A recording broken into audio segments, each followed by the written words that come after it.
Hello दोस्तों, मैं धीरेन स्वागत करता हूं आपका एग्जाम स्टडी विद संगीता में। दोस्तों, आज के इस वीडियो में हम कवर करेंगे रेलवे ग्रुप डी परीक्षा के लिए मैथ के कुछ मोस्ट इंपॉर्टेंट क्वेश्चन को। दोस्तों, इस सीरीज में हम एक्सपेक्टेड क्वेश्चन के साथ साथ रेलवे की परीक्षा में पूछे गए खास तौर पर जो कि रेलवे ग्रुप डी में पूछे गए क्वेश्चन हैं उन्हें कवर कर रहे हैं।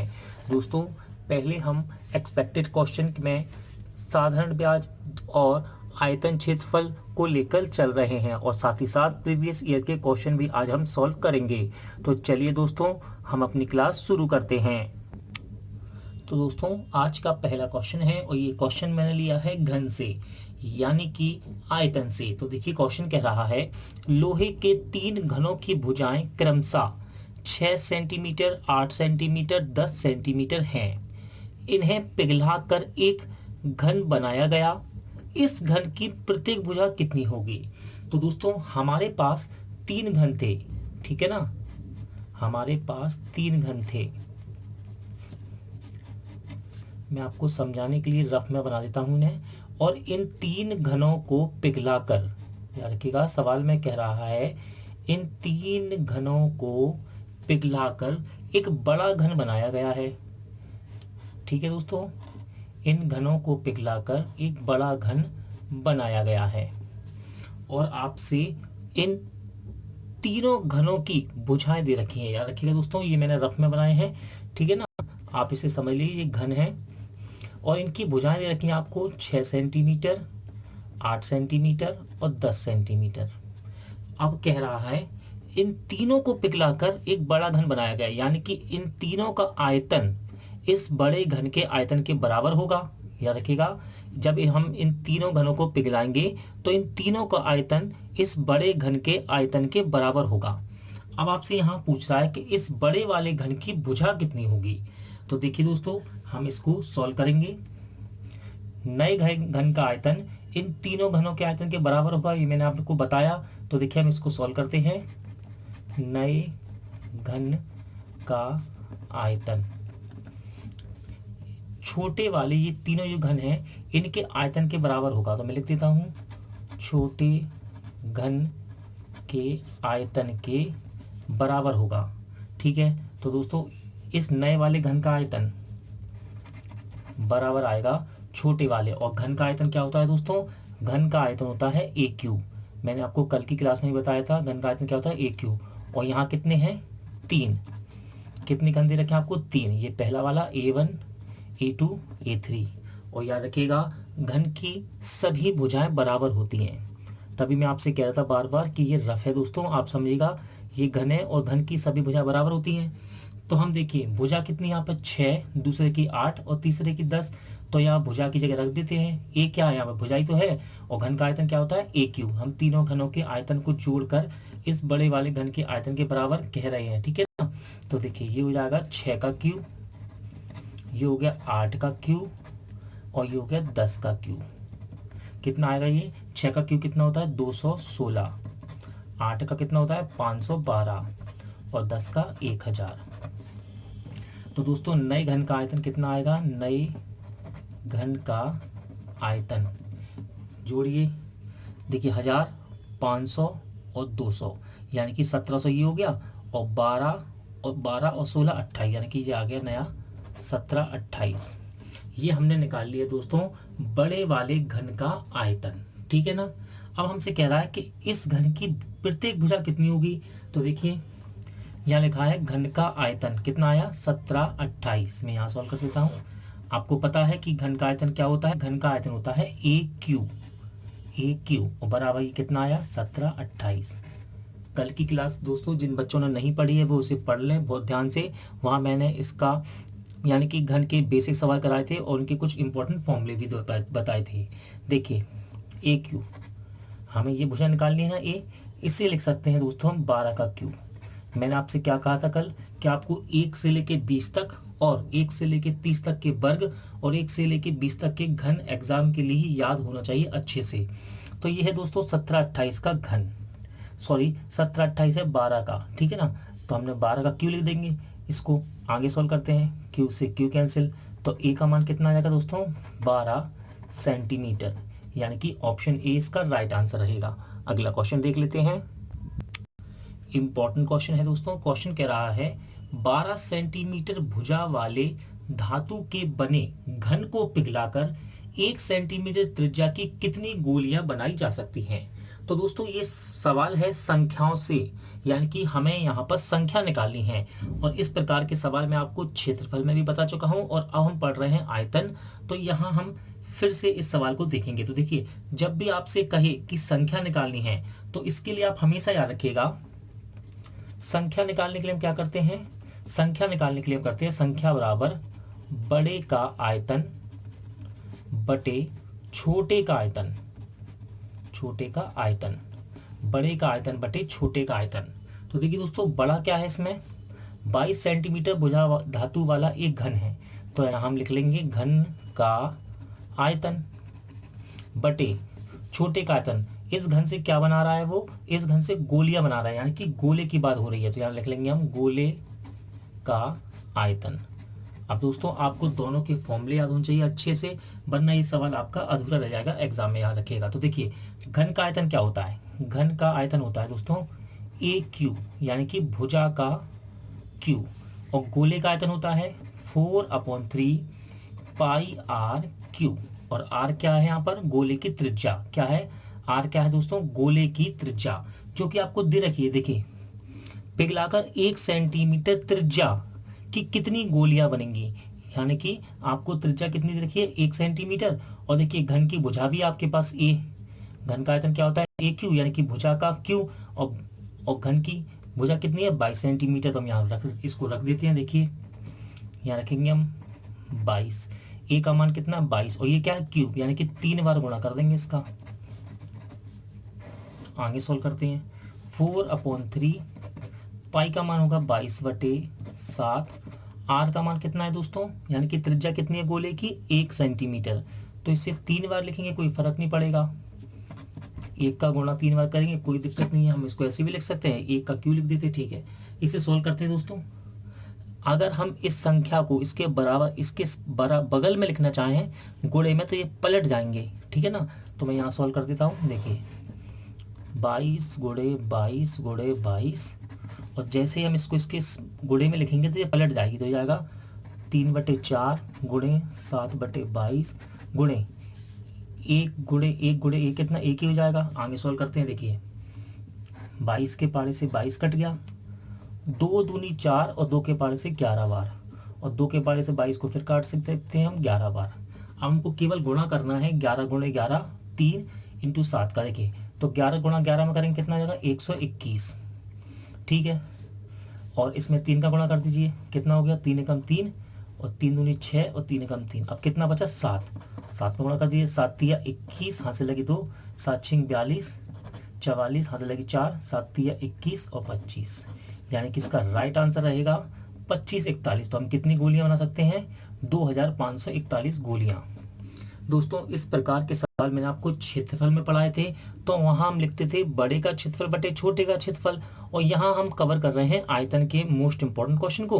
तो हम लिखेंगे संख्या बराबर बड़े का आयतन बटे छोटे का आयतन। तो आपका आंसर कितना रहेगा 2541। अगला क्वेश्चन देख लेते हैं। इंपॉर्टेंट क्वेश्चन है दोस्तों, और इसी प्रकार के क्वेश्चन आपके ग्रुप डी एग्जाम में बनते हैं।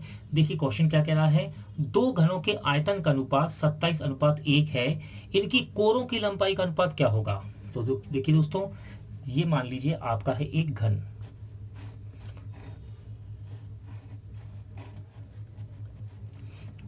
इनके आयतन आपको दे रखे हैं, क्या 2 घन है दोस्तों, दो घन हैं जिनके कि आपको आयतन दे रखे हैं, और कह रहा है इनकी कोरों की लंबाई क्या होगी। ये है दोस्तों कोर, इन कोरों की लंबाइयां क्या होंगी। और आपको पता है कि घन की सभी भुजाएं बराबर होती हैं। तो देखिए, यहाँ आपको आयतन दे रखा है, आयतन क्या होता है, घन का आयतन क्या होता है ए क्यू।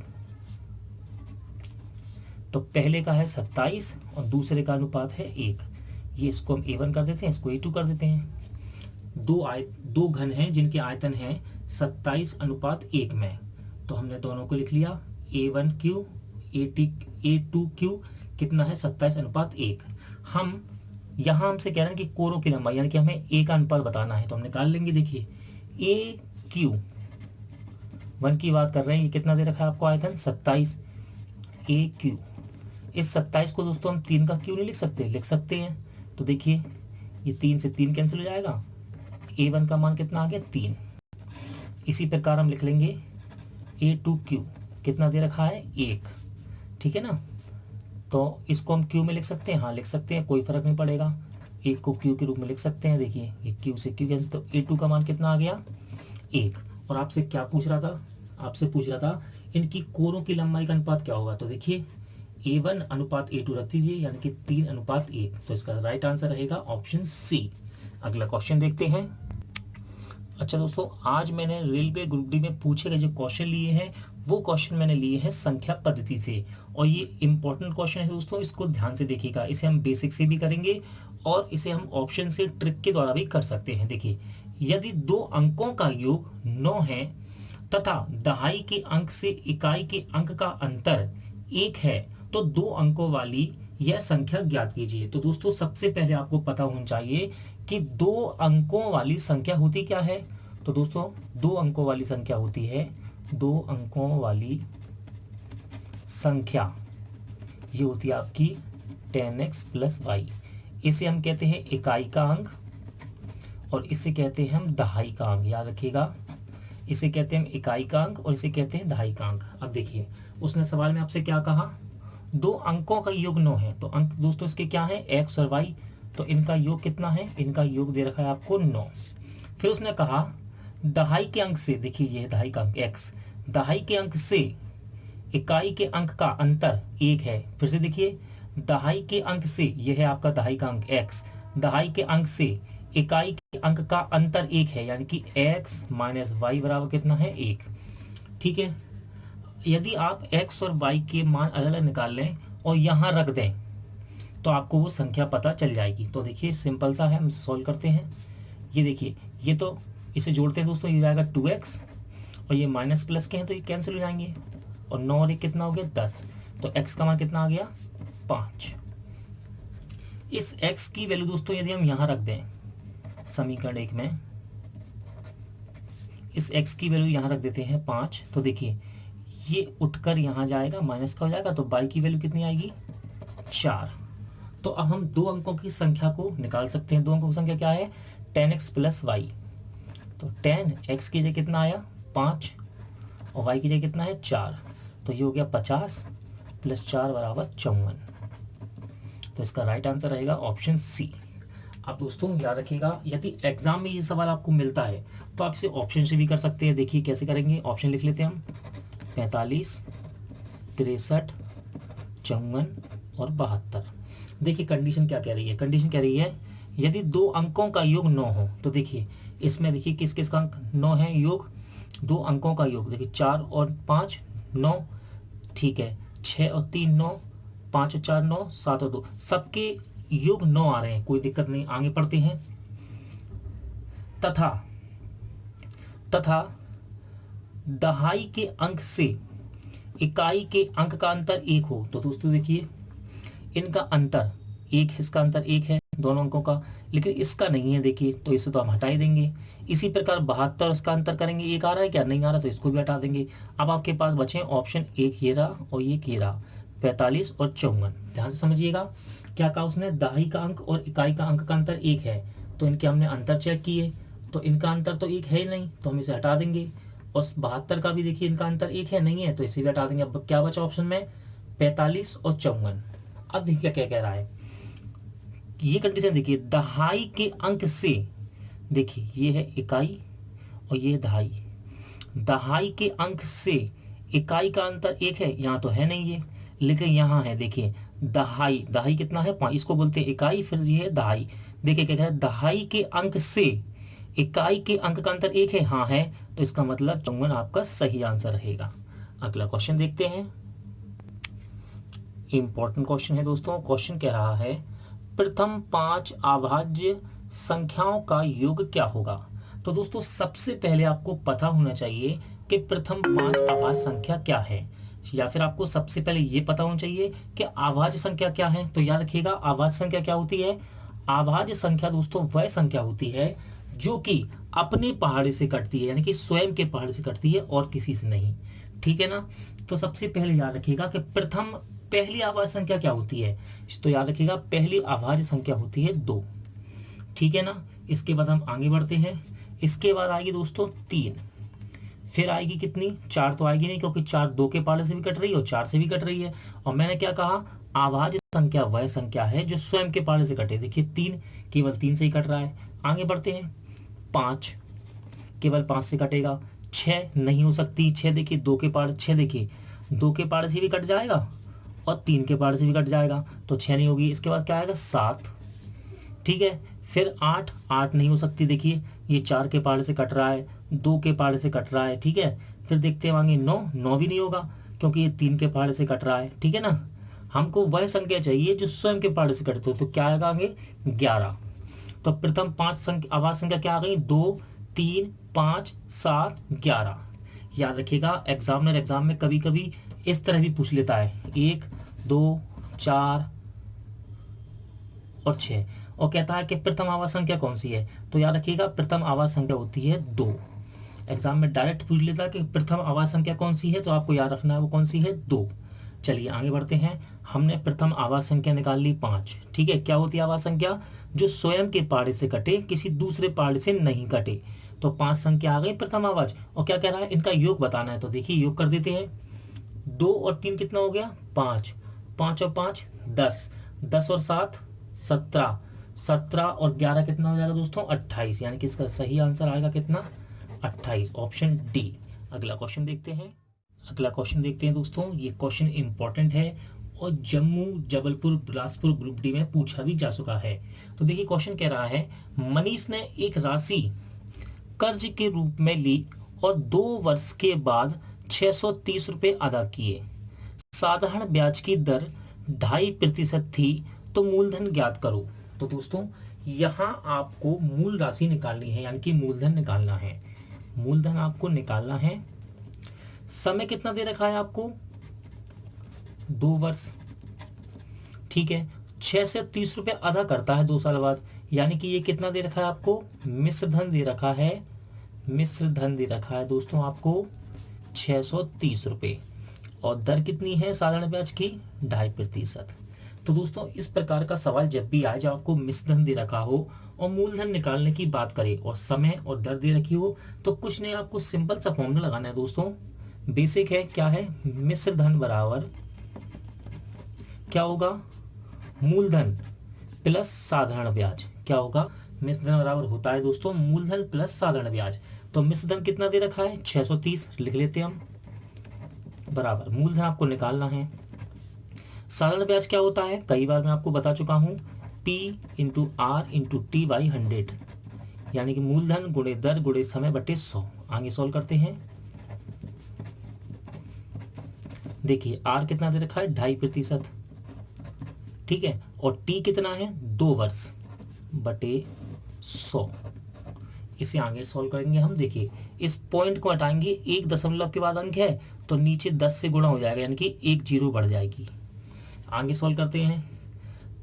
25 के पहाड़े से 4 बार, यानी कि 25 चौके 100 और 1 जीरो है तो 40, और 2 के पहाड़े से 20 बार।